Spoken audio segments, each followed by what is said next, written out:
Hello everyone and welcome into Coach Craig's Sports. This is the CFL DFS video for week number 16. As you notice, it's not a live stream. I'm doing some pre-recorded videos at this point in time. Internet's been really slow as of late, so it's been making the audio quality really bad, really laggy and everything else like that. So I do apologize for that. I know a lot of the people that do watch my videos do watch after the fact anyways, so hopefully it's not a major problem for you guys. But if you've been joining me for a while, first of all, welcome back. If you're brand new, first of all, welcome in. But the way that I've been kind of doing the last couple of weeks is going through my sheet, kind of player by player for the notable players, talking about whether I would play them in GPP, cash, kind of avoid them, whether or not they're a pay down, a dart throw, stuff like that. Looks like some pretty good value picks on this week's slate overall, so kind of going through it all. Hopefully you guys all enjoy. But we're going to start off with the Rough Riders. Jake Delgado is still $8,500. I think he's an interesting GPP play this week. There is no Jamal Morrow this week. He's going to be out due to a knee injury, so they could be a little bit more reliant on throwing the ball this week overall. So I think Delgado is a pretty interesting play in some larger field GPPs, kind of mix and match if you're playing multiple lineups, and has some pretty decent upside. We did see Mason Fine practice in full all week, but he's still listed on IR at this point in time. Should be back pretty much any time at this point. For that running back situation, though, like I said, Jamal Morrow's out with the knee injury. Frankie Hickson's activated, so he's $4,000. He'll probably get the bulk load. And then Thomas Bertrand Hooden behind him. He's $2,500. Both are kind of pay down options. Not anybody that I'm going out of my way for. If I had to pick one, it'd probably be Hickson this week. So maybe a little bit overweight to the field on Hickson if I really want to go there, pay down at running back and pay up for a couple other different positions. Probably just depends on how you're building out your lineup, but going back to Jake Delgado, I'll probably be overweight to the field on him once again this week. And then at wide receiver, I think, Sean Bain, Tevin Jones, and Samuel Emilus will be the three that I would consider for GPP. I think Emilus is going to be pretty interesting, kind of as that, slot, short yardage, slot back type of guy that's going to get some of those quicker passes and everything else like that, especially if the run game's not working. He might be a little bit more involved this week. You could make a case for Jerry Stearns kind of in that same type of role at $4,300, so maybe a pay down contrarian option if you want to get there. And then Tevin Jones, probably going to be pretty consistent once again. Sean Bain, maybe a little bit more used in that short yardage role as well for the wide receiver position. So no major takeaways here. Maybe a little bit overweight to the field on MLS this week, but do like staking Jake Delgado with any of those three wide receivers this week overall. Don't really think there's enough kick return this week for Mario Alford at $3,500, so not really getting to him. That Rough Riders defense is $4,000. They go against the Redblacks, which could be a decent matchup, but at this point in time, the Rough Riders are really, really banged up on the defensive side of the ball. So there are a lot of players on their defense that are out or banged up this week, so not looking too good for their defense overall. Not really too interested in Dustin Crum at $10,400. I just think there's better options out there, whether they're more expensive ones or cheaper ones. So not really getting to him too much this week. We saw Jackson Bennett out this week once again with his back injury. So Devonta Williams should get the bulk load of the running back carry, $6,900. Does have a little bit upside there. Is kind of a GPP guy. Probably not going to draw a lot of ownership. Kind of a cheap guy at running back if you want to go there, but when we do have like Frankie Hickson at $4,000 this week, probably not the greatest, but Williams still could be a filler. In terms of wide receivers, really just looking at Justin Hardy once again as a GPP option. He's the guy that does have the highest upside. Ackland hasn't been doing too much as of late. Nate Bahar's out once again due to an ankle injury. Shaq Evans has been all right. Braylon Addison had one good game, so not too much to be had here from this wide receiver unit. Really not interested in this Redblacks defense at $3,600 versus the Rough Riders either. As, Ottawa's been all right on defense at times, but they've really given up a lot of big plays, especially in the passing game, which is something that really makes me favor Jake Delgado once again, and probably not too interested there. But, if you want to use them as a contrarian play at $3,600, you could do it as well.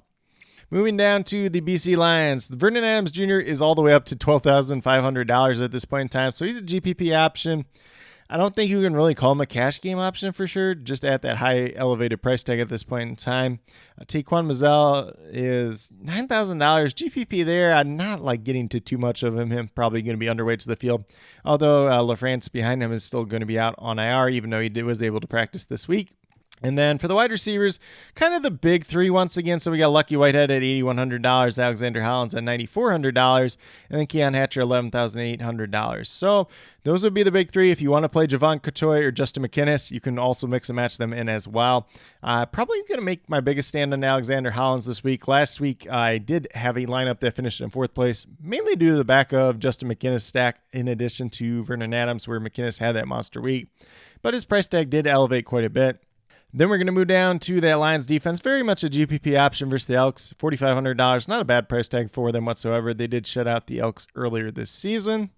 And then on the Elks side of the ball, we got Trey Ford. He's up to $11,100. Still think he's a very viable GPP option, maybe even a cash game option due to his rushing upside. Kevin Brown's been really good as of late, so solid GPP option there. Maybe even a cash game option if you want to at $8,100 this week. Really, for the wide receivers, really Eugene Lewis, Geno Lewis at $7,200, really the only viable one. He's been the most consistent since his return. If you want to take a stab on one of the other guys, you could do it, but nothing I'm really crazy about at this point in time. CJ Sims, $2,500. Didn't practice Wednesday due to an illness, so he is officially listed as questionable, but probably used more a little bit as a returner, but him and Cobb have kind of split return duties at times too. If he's out, maybe Kyron Moore slips back into a little bit of punt returning too, and that could help him out a little bit at $5,100, makes him a little bit more interesting, but we'll just have to see how that ultimately looks. Then we're going to move down to Montreal. So I'm not really too interested in Cody Fajardo. If you want to play him as a Couturier option at $8,900, you can definitely do that. William Stanback expected to be back this week. He practiced in full on Tuesday and Wednesday due to his hand injury. Last week he was out. A lot of people play Walter Fletcher. So more of a mixed backfield probably once again. We'll see if Fletcher's active this week or not. If he's not, then Stanback gets a little bit more interesting at $7,600 as kind of a contrarian play. Moving down to the wide receivers, the only two guys I'm really looking at this week, Austin Mack, $11,500, one of the most consistent wide receivers in the CFL this season. Solid GPP option once again. And then Tyson Philpott, who did have that monster week last week, only $3,800 still. Looks like a pretty strong pay down option. We did see Julian Grant return last week. He's $8,900, which is just a little bit too much for me overall. Cole Speaker's been all right at $4,000 if you want to roll him out as contrarian play since he's been back. And then we get down to that Alouettes defense at $4,300. Kind of a GPP option here going against Calgary. Looks like a pretty decent matchup on paper. Alouettes have pretty strong defense, so I do like them. Probably be a little bit overweight to the field on them this week. In terms of Austin Mack, probably be in line with the field. Tyson Philpott, probably overweight to the field, but I think a lot of people are going to be on him after his monster week, which was a guy that I really did like last week as well. For the Stampeders, not really too interested in Jake Mayer, $9,000, mainly a contrarian play if you want to get there. With the two running backs looking healthy at this point in time, Kadeem Carey and Dedrick Mills, not really interested in either one at their respective price tags.